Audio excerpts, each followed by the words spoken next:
Bienvenidos a esta estupenda oportunidad en plena calle de Bravo Murillo. Se trata de una vivienda situada en una primera planta con ascensor, en finca con la inspección técnica de edificios pasada y que actualmente, aunque es vivienda, tenemos un centro de estética. Ahora vais a ver un poco la distribución.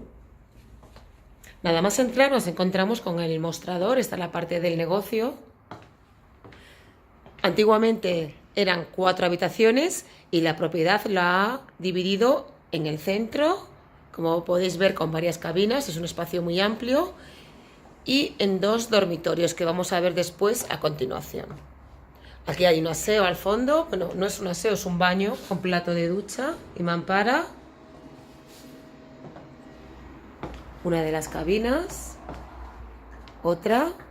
La vivienda es completamente exterior, hace esquina y tiene orientación oeste. Es muy luminoso el piso. Y ahora vamos a acceder a la parte de vivienda como tal que está actualmente. Esta parte da a un patio interior. Por este lado, antiguamente estaban los baños aquí.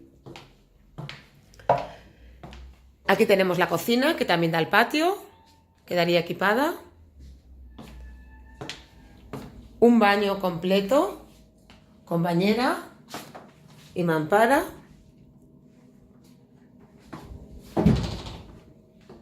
El salón. Todo esto se podría tirar, o sea, tiene muchas opciones de reforma. La vivienda está en buen estado, pero si se quiere reformar, puede quedar un pisazo. Aquí tenemos una de las habitaciones, que da a otra calle, tiene aire acondicionado.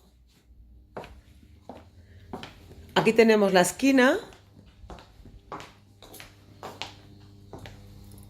Como veis, Bravo Murillo. Doble ventanal de Climalit, no se escucha absolutamente nada. Y otra habitación con gran armario empotrado,